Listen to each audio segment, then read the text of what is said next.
Hey you guys, what's up and welcome back to part 2 of this freshman video. Freshman, I told y'all, it's a lot for y'all to know, so I had to come back and make a part 2 because I feel like I left a lot of information out in the first video. So we're going to get right into it. First of all, if you guys haven't seen part 1 of this video, definitely go back, check out part 1 because it gives a lot of good information on roommate things, parties, dress code on campus, getting involved early, and some things about line camp. So definitely go check that video out first. If you've already checked it out, welcome, you caught up, you ready for part 2. Well, let's get into it.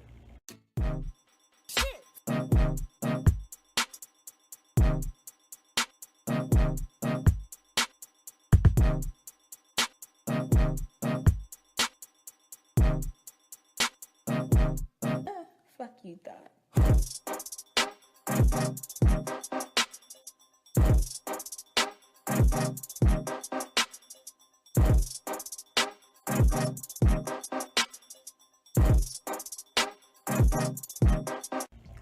So first of all, most of you guys have already started school. Shout out to y'all. There are some that haven't started school. Shout out to y'all as well. You know, I'm just sitting here, me and my cap and gown, we chilling, like what up? But yeah, so most of you guys, I know for sure, Langston, they've already survived their first week of school. You guys have got through welcome back week. You got the line camp. You survived your first week of school. You're in your second week of school. Congratulations. Hopefully you see this before your second week is over. But I did have some more advice to give you guys before things started really getting the ball rolling, things like that. I know you guys have already gotten to witness a little live, you know, campus being pretty live. You got to witness Welcome Back Week. You got to witness Meet the Greeks. So you're now aware of some of the Greek organizations on campus. You didn't get to meet all of them, which sucks, but keep my comments to myself. Shout out to the noobs. But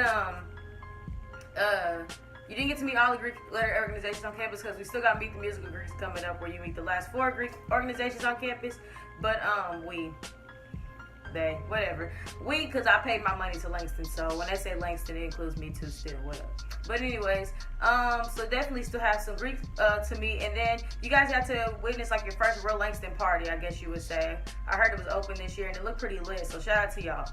So some things I want to talk about in this video is some different types of pageants that you can do as a freshman, which are the Greek pageants. I'll go a little bit into Greek life, but like I said, I'm not Greek, so I'll touch a little bit on it just because it's a huge part of being at an HBCU, whether people want to admit it or not, it really is. I'll talk about getting involved in different organizations and things like that, which I kind of touched on in the last video when I talked about Mr. and Miss Orange and Blue pageant, but there are other ways to get involved as a freshman, so I'm going to talk about that. I'm going to talk about your grades, keeping that GPA and how important your freshman GPA is, because right now you have a clean slate. So I'm definitely going to talk about that, some things that people did not tell me when it came to my grades and my GPA going into my freshman year. I'm going to talk more about dorm / living on campus. It's kind of a lifestyle of its own, and there's a lot of things that people don't talk about when it comes to that. And then just your friendships in college. So let's get into it. Let's get into it. Let's get into it. Hey, shout out to my basketball girls. They keep me up to date, y'all, these moves. But anyway, so let's just go ahead and get into it. So I guess we can kind of work the Greek pageants and Greek life into one because they kind of all start around the same time. So for anybody who goes to HBC, you know about Greek life. You know about the Divine Nine, which are the Alphas, the AKAs, the Omegas, the Kappas. I'm sorry, Kappas, Omegas. I don't need them fighting over who came first.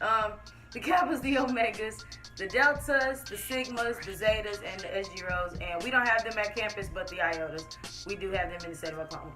So we know about the Divine Nine, and we have all but 8 on campus. We have the Elite 8, as they call themselves, on campus.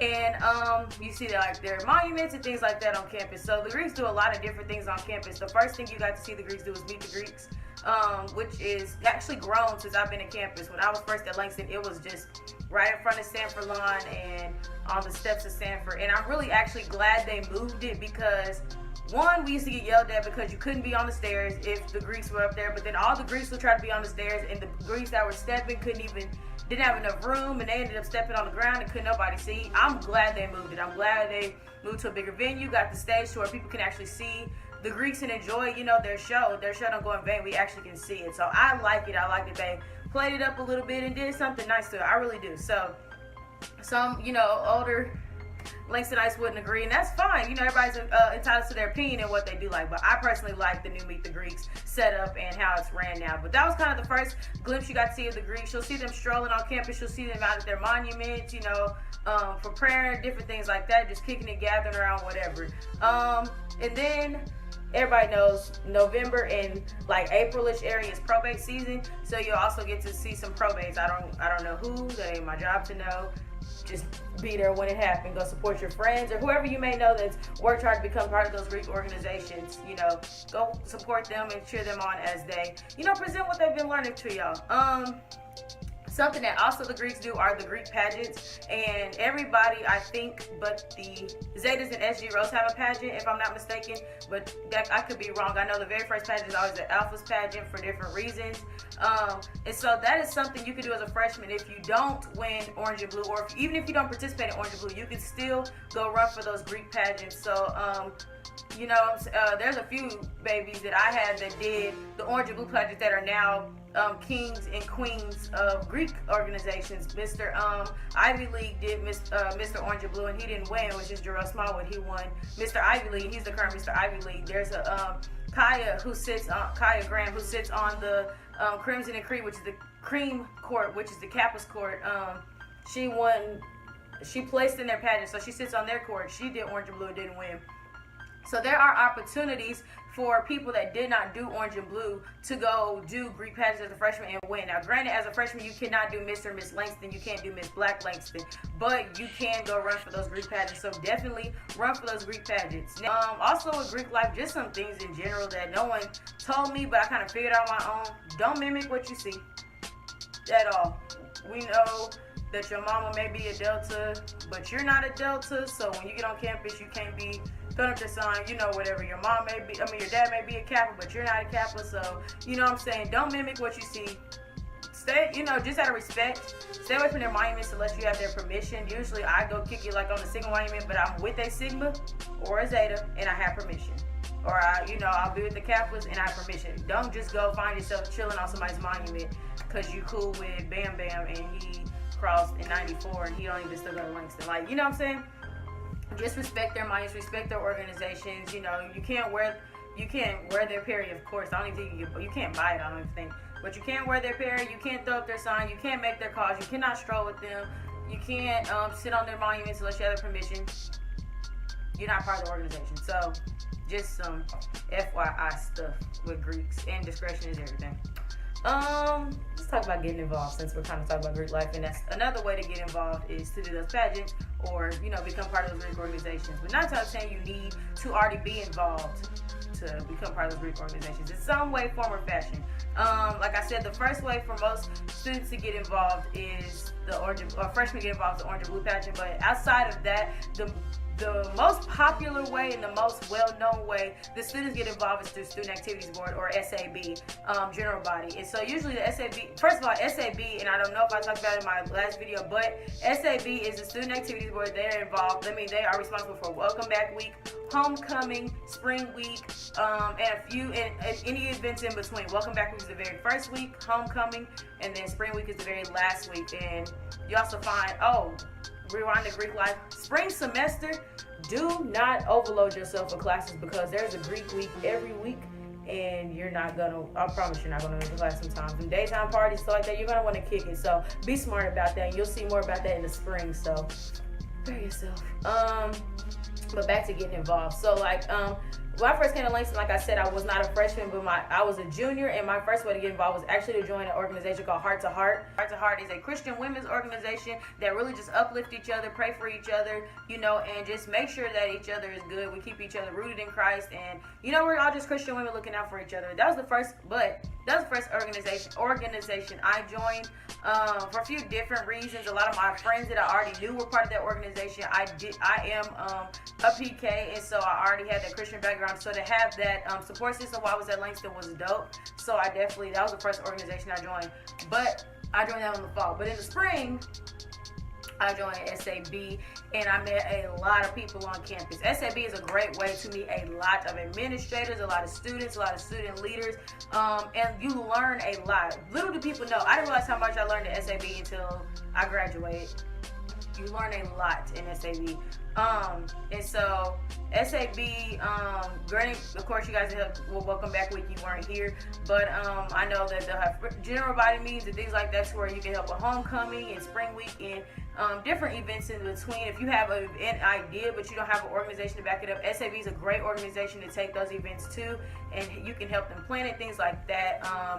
I was there when Paul was activities coordinator and when Jazz was activities coordinator. I sat on the e-board for a year, and that was a great experience. I probably learned the most about planning, about budgeting, about the student life and how things work behind the scenes. That's when I met the most administrators, things like that. So SAB is great. It's an absolutely great way to get involved in campus. And things like that. And then you can branch off on something else. Most majors have organizations that are involved. Like, for example, I was a psych major. We had psych club.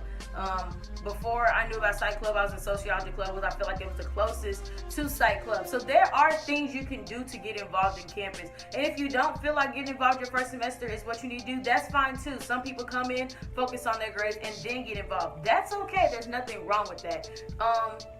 The tricky thing about getting involved is that when you get involved, you also have to balance your schoolwork. So I know something that Desmond Harvey was doing before he left was he was tightening up on the GPA. You could not be involved in an organization unless you had a 2.5, and so that kicked off a lot of people off executive boards and out of organizations and things like that. But it just gives us responsibility. We can't be a student leader if we're not taking care of business in the classroom. And so, you know what I'm saying? So definitely, if you're going to get involved, only take on what you can handle. Sometimes a full resume is not what it's all about if your GPA is a 1.2. You know what I'm saying? So sometimes it looks better to be involved in just 2 or 3 organizations, but you have a very high GPA, and maybe you have more community service, you know what I'm saying? Or maybe you do more with those organizations rather than doing a little bit with a bunch of organizations. So that's something I had to learn the hard way, is that I tried to do too much in one semester, and I had to end up having to leave some organizations, things like that. You know what I'm saying? So just, you know what you can handle. I'm used to being in a lot of things, so I just had to learn to handle it. But some people aren't. Some people are used to just focusing on school and maybe being in one thing, and that's fine. Find what fits you. That's what college is about. Find what fits you and be the best that you can be. Point blank, period. So, but getting involved is important. I feel like every person should be involved in at least one organization. There are so many big, small organizations on campus. You guys will be surprised. If you guys just look through through all the list of organizations, you will be shocked how many organizations we have on campus. Find something you like, ask about it. Ask about those organizations. If you don't see an organization you like, start a new one. You can start a new one. Get you some friends that also have that same mindset and start a new organization. That's something dope about Langston. It's so small. You can literally do whatever you want to do. So get involved or make your own involvement. Shoot. Now, I touched on it when I was talking about getting involved, but now we're going to really talk about it. Let's talk about that GPA. Your GPA is everything, but it's not everything. Your GPA, first of all, it follows you all throughout your 10-year college. I still don't understand how it works when you go to your master's, like you start over or what, but I'm figuring that out. So y'all need to worry about that right now because y'all really into undergrad. But anyway, your GPA is everything. So I always tell freshmen, because something I did not do, you start out strong, because it is so much harder to build your GPA back up from, the gutter than to just add on to a okay or a good GPA. It's so much harder. Just being transparent. I let my GPA, my very first semester of college, drop to a 1.7. Just overtaking classes, taking too many classes, taking classes I didn't do good in, and then just not focusing all the time. Being a college athlete and trying to take early classes and not mix. I was that dumb freshman that thought, I went to school at 8 o'clock in the morning, maybe I can do it now. I also didn't have my parents waking me up. I also didn't have to drive to school. So it was kind of like, I could sleep a little longer. But anyway, so ever since then, I've been digging myself out of the hole. And so I finally graduated with a decent GPA, and it still isn't as high. I know for a fact if I would at least just not let my GPA drop that low, I would have a very high GPA right now, because my Langston GPA is actually great. So, definitely something that you need to do is not let that GPA drop. Your first semester, shoot for that 3.0, shoot for that 3 point whatever, because it's so much easier to add to your GPA, or if it drops a little bit, to pick it back up than to literally dig yourself out of a hole. Literally. So, it's kind of like it's just easier to, if you play sports or something like that, it's easier to push through something when you've already started than completely start back over. You know what I'm saying? And so, yeah. So focus on your GPA. Get your grades up. They have tutors. Get to class early.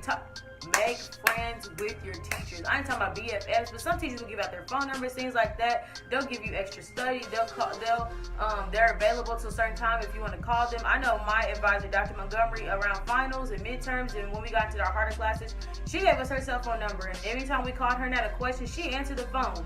Surprisingly, but she answered the phone and she was like, "Hey, okay, I saw this," or she would call us like, "Hey, you guys, I know you're studying for this. Here's some more material. Here's something that you could look at for some more stuff pertaining to my test." Thanks, Dr. Montgomery. But we had, as a class, we built that relationship with her. Now, granted, she may not do that for the next class because I don't know if you have to build that relationship with her for yourself. So with our class, we built a very close relationship with Dr. Montgomery, and so we were able to have that relationship with her. But you have to have that relationship with your teacher. So don't be afraid. Ask for help. Talk to them. Go up and introduce yourself. The first day of classes. "Hello, my name is Justin Smith, and I'm here. Whatever. Introduce yourself the first day of school. Let your teachers get to know you early, because I promise when your face start disappearing, right now you're just like, I gotta go to school. My mom's paying for it. But as school goes on, homecoming, you're not gonna want to go to class. Homecoming, I'm not gonna lie, I went to the classes I had to, and that's it. I saved my absences for homecoming. Especially Friday, you're not gonna want to go to class Friday. I tell you right now, Thursday and Friday, you're not gonna want to go to class. Thursday is because normally that's the night after the concert, and so you're tired, you want to sleep. And Fridays because it's Yard Fest or there's something going on in the yard all day, and so you're definitely not going to want to go sleep. A lot of alumni come back on Friday. Some come back Thursday for coronation, but a lot come back on Friday. I'm personally coming back Friday this year, and so you're not going to want to go to class Friday. You're going to want to kick. You want to see your friends that graduated the year before, the 2 years before. You're going to be on the yard. You want to, you know what I'm saying? It's homecoming. But save your absences. Some teachers absolutely just okay, it's homecoming, we know what's coming. Some teachers will give out tests, assignments, extra credit, you never know. So definitely build that rapport with your teachers or with your classmates. So they'll hit you up like, "Hey, you might want to get to class because we got a test today." Or, "Hey, we got a pop quiz today. If you get here, hurry up and get here." Well, we had a class group meet. We hit up classmates so fast like, "Hey, she talking about a pop quiz, you might want to get here." So build that rapport with your teachers, build that rapport with your classmates, and build a rapport with yourself. Set a time that you're going to study, set a time that you're going to go sit in the library and work. Even if, even if you don't have homework, sometimes it's good to look over your class notes to just make sure you don't have homework and stay organized. Oh my gosh, a planner saved my life. I did not have a planner my first semester. I got on my second semester and I got a dry erase board. Saved my life. I put assignments in there, meetings, whatever it is. Saved my life. Absolutely saved my life. Two more things which kind of go hand in hand. So this is talking about dorm life, and we're gonna talk about friends on college campuses, or when you go to college. So let's start with dorm life. My freshman year, I did live in a dorm. I didn't go to Langston once again, so I lived in a dorm. I actually ended up rooming with my teammate. Her name was Val, but she left the second semester, so I ended up with a room by myself, which was dope because that room was huge.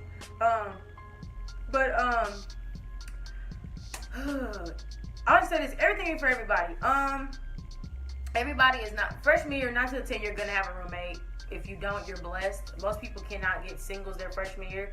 But if you can and you want to, take advantage. But I feel like everybody should have to go through that roommate, dorm life stage because you learn a lot, especially if you're an only child, you were homeschooled, and then all of a sudden you decide to go to college or a university. Yeah, you need a roommate because you need to learn some social skills. But anyways, definitely. I feel like everybody needs to go through that dorm. That dorm stage, that roommate stage, that community shower. I feel like everybody needs to go through that their freshman year because it really helps you appreciate having your own room, having your own apartment, whatever. It really helps you appreciate it. One, you're gonna become a cleaner person in every way possible. Your room's gonna become cleaner. Your hygiene, the way you deal with yourself, the way you clean up after yourself, you're gonna become cleaner. One, because you don't want to be that person on your hall that always has the bathrooms nasty, that always leaves hair in the shower, leaves pads and tampons everywhere. You don't want to be that person on your hall at all. I cleaned the shower, so I definitely knew. Yeah, I'm gonna leave it there. But you don't want to be that person on your hall that's always dirty. I actually was like the hangout room for a while. So like I always had music playing. My door was always open. My room stayed clean because my door was always open. And that's another thing. When you live dorm life, I don't know how they do it in Langston because I've never actually stayed in the dorms at Langston. But at Bethel, we left our doors I left my door unlocked. I actually can probably count on one hand in 2 years how many times I carried my key out of my building. And normally it was just at night, honestly. My room was always open. Well, not the door, but my room was always unlocked, no matter what. Literally, I would come back from class and somebody would be sleeping in my bed. That's how close-knit we were in our building. Usually it's my teammate April because she lived a little bit further than me, which is about 20 more steps, and she in shape, but it's okay. But, yeah, but that was just something I feel like everybody should experience. Like I said, like we used to keep our doors open. Like if we were there, your door was open, your music was playing, people can walk up down the hall, speak to you, step in like, hey, you got this, that, and the other. Our RA stayed with us. We had 3. Literally, there were 5 girl RAs and 4 of them were my teammates. So, and the one that wasn't my teammate was my RA. So I had a really decent relationship with all the RAs. My basketball sister Erin was actually an RA, so I was always in her room. She didn't have a roommate. She got all these free amenities and things like that. So I was always in her room. And then I call her my teammate, but she was really our manager, but she still played basketball. So Lindsay, my teammate, and Melissa, they were RAs in the suite. So their rooms were huge. Their bathrooms were in their rooms. Their rooms were so nice. Melissa had a futon. We were always in their rooms. Always. But that's something you can do in dorms. The best time, and I still miss when I got to Langston, I got an apartment. The best times to be in the dorms was when the weather was bad because you didn't want to go outside. And 9 out of 10, other people had food and things like that. I knew when the weather got bad, our RD used to order pizza or somebody on the hall would cook or something, and we would have movie nights. We would go downstairs in the like the lounge area. On the boys' floor, we had co-ed dorms. So on the boys' floor, we had movie nights. On the girls' floor, we had like pool table, foosball, games, karaoke, whatever. And so we would definitely just have fun, but we could do that because we didn't have to leave the building. So if we were snowed in, we were rained in, it was too hot, it was too cold, whatever, I still had a community of friends to go chill with, talk to, kick it with, whatever. We still opened our door and had karaoke, whatever. Like, we had so much fun. And so I really feel like people should really experience that dorm life. But at Langston, y'all don't necessarily have to because everybody has they have apartments on campus. Everybody don't have apartments. They've lately been opening up young for people, but I really feel like freshmen should have to stay in young.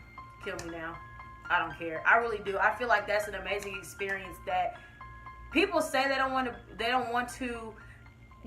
live in a dorm, have a roommate, all that stuff, but I'm telling y'all, that's an experience that you can't get any other way, and I feel like it's a really fun experience. Like, I actually miss being in dorms once I got to Langston because of the roommate, because I always had somebody to talk to, and even when it got cold, even if I got tired of talking to her, I can go next door, I go to the suites, I go talk to my RA. In the apartment, I can't always do that. My RAs, first of all, I don't know where they stay. Well, I was an RA my second year. The RD, I know where they stay. I didn't know half the people stayed. You know what I'm saying? So it's just kind of like, And if the weather was bad, I couldn't go outside. I couldn't go clear across campus to my friends. But if I stayed in the dorm, my friends would probably be downstairs, down the hall, whatever. I could do that. So, yeah. Dorm life, tips for dorm life, or residence halls life, whatever you want to call them. Set rules. Okay, the clouds are taking away my sunlight. Come back. Anyways, set rules and boundaries early. If you don't want people in your stuff or whatever, set that rule. I told my roommate up front. I don't care what you do as far as your stuff. With me, all I ask is that you ask first, or at least let me know. If I'm not here, shoot me a text. Hey, I'm about to eat one of your cookies. Cool. Now, at least when I come back, I know that I might have left the 10 cookies, but Val probably ate once and I have 9. Like, I know that. I'm cool with that. But if I come back and you didn't tell me and all my cookies are gone, I'm going to be pissed and you're buying me a whole nother stack of cookies for the 3 cookies you just ate. So, that's kind of how it was. When we set those rules early, I'm like, when I first got to college, I didn't eat after people and I didn't like people on my bed. Those were my 2 biggest things. Do not sit on my bed and do not eat something I'm eating. Like, don't. Or drink after me. I hated that. How people like, hey, let me get a sip of your cup, or let me taste that, and they just eat after each other. I could not do it when I first got to school, and I barely do it now, but I'm not as bad. I'm probably not half as OCD as I was when I got to Bethel. Ask my teammates. at Bethel. Ask them. So with that being said, this is it. I know I gave you guys a lot of information, but you needed it. You needed to hear it.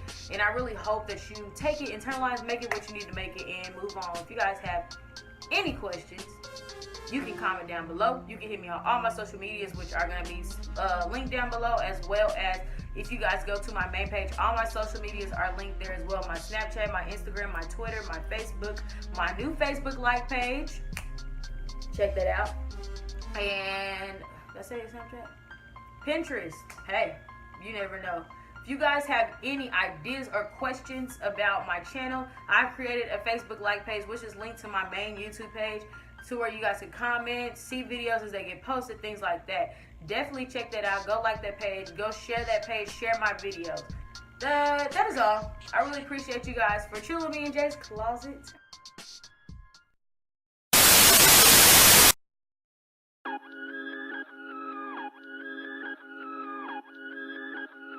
This video is an HBCU tag. It's something that I like doing tag videos, but this tag actually hasn't been going around. Sorry, I'm trying to get my hair right. Just getting on my nerves. There we go. So it's not a tag that's been going around, but I did see another young lady do this tag, and so I definitely am going to tag her down below to give her props for. I want to say she started the tag because she's the first person I saw do the tag, but I did it to the HBCU, so I was like, I want to do the tag, so we about to do this HBCU tag. So